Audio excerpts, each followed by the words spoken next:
Well, I was all set with a good speech there until Clem came up, stole the show,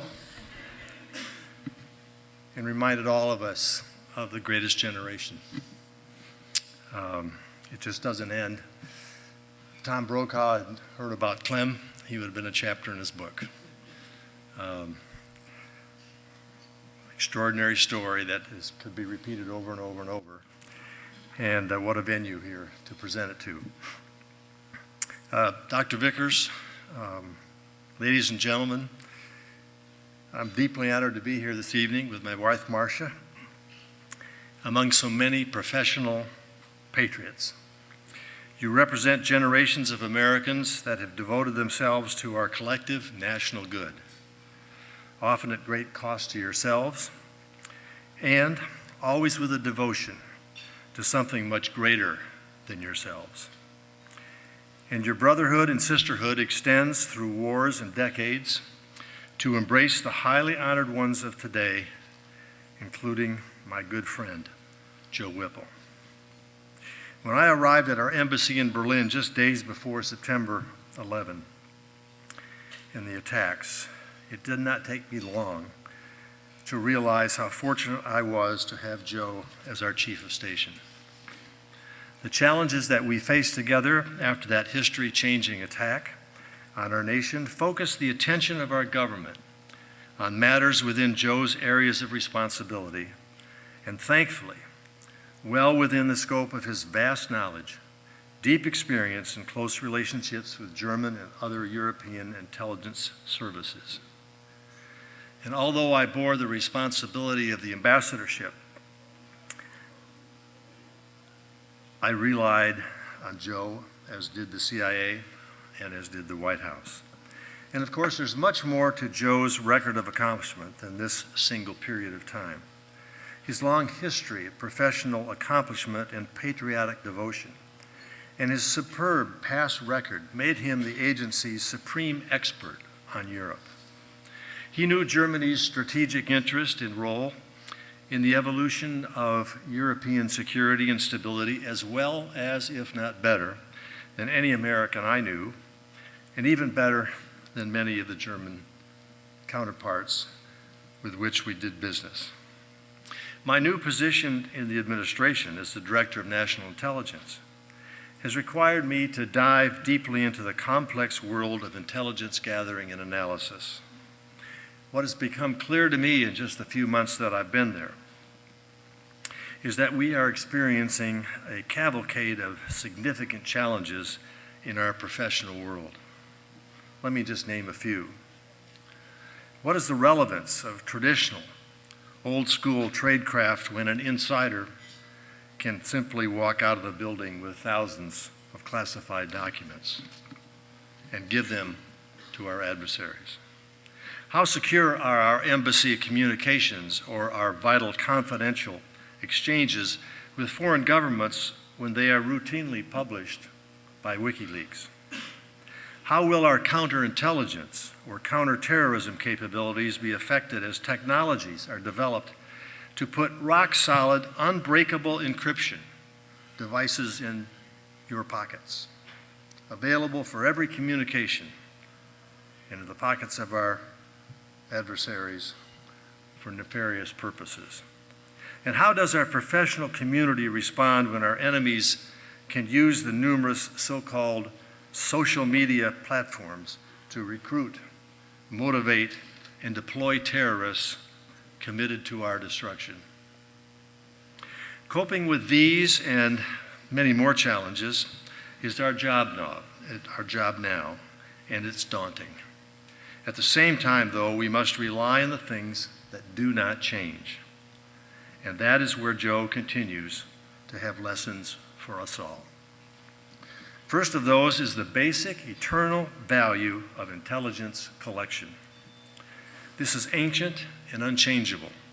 Moses sent agents to Canaan to scope out its strengths and weaknesses. He delayed conquest of the land for 40 years because of the report that came back.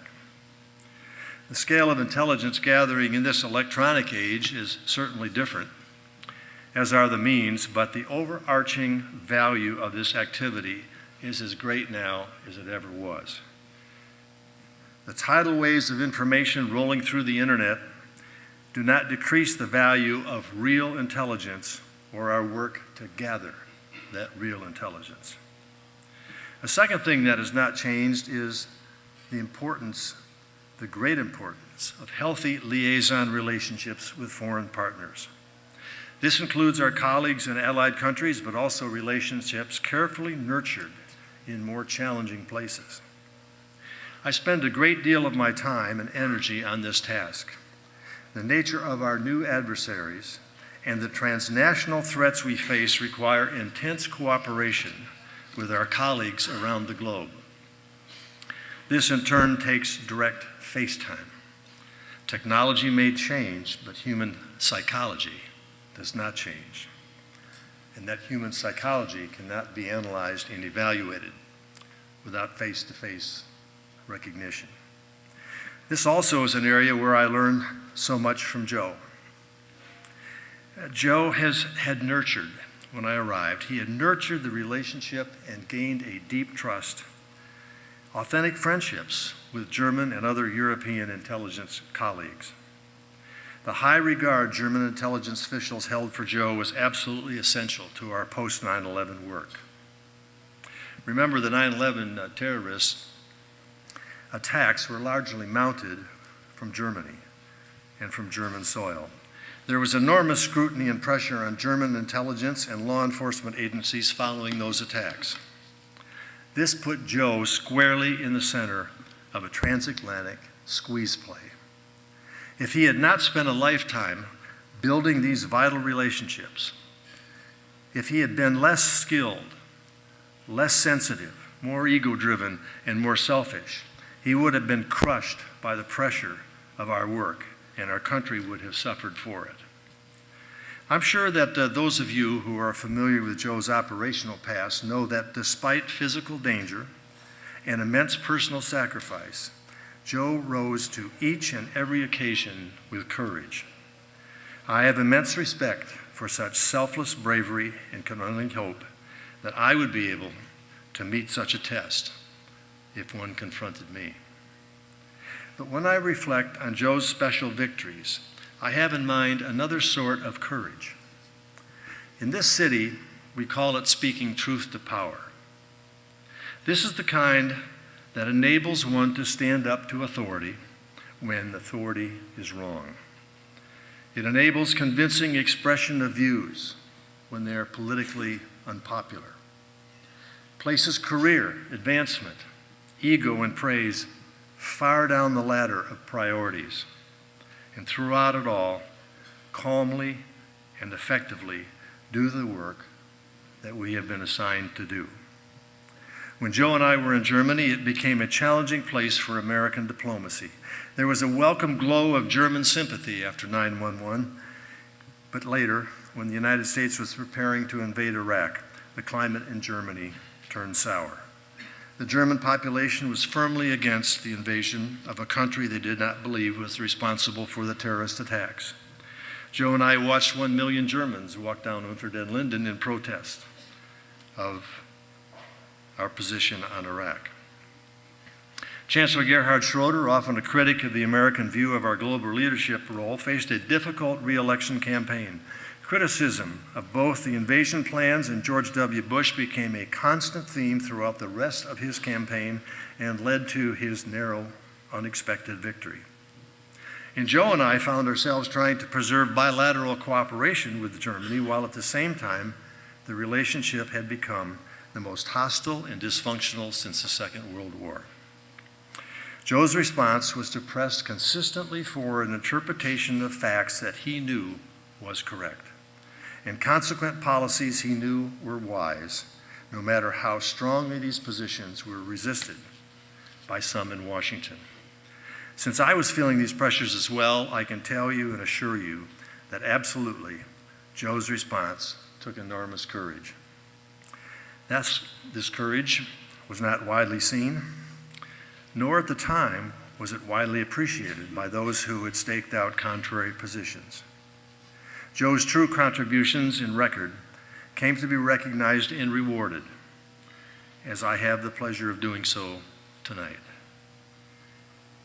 But that light at the end of the tunnel was by no means visible to Joe when he was working so hard to do the right thing, damn the torpedoes. I did not know Hugh Montgomery, the namesake of this high honor, but I certainly know of him, and I've learned more this evening. Ambassador Montgomery built a legendary career worthy of the best thriller novels well before his remarkable CIA career. But it is there that I feel, in a very small way, that our paths crossed, and that they crossed with Joe as well. Montgomery was the deputy chief of station in Berlin for 8 years during a momentous time in history. In his case, the Cold War. Joe and I have both visited the artifacts from the famous tunnel Montgomery and his British colleagues built underground into East Berlin. Those were on a display at a museum in Dahlem, almost across the street from where both Montgomery and Joe had their offices. Berlin and his accomplishments there feature prominently in Ambassador Montgomery's career, as they do in Joe's. For me, as ambassador then in Berlin, serving with Joe remains the best job I ever had. Ladies and gentlemen, I could not be more honored and pleased to present the 2017 Hugh Montgomery Award to my good friend, a man of great intelligence, a man of wisdom, compassion, courage, fine good humor, and an American patriot, Joseph W. Whipple.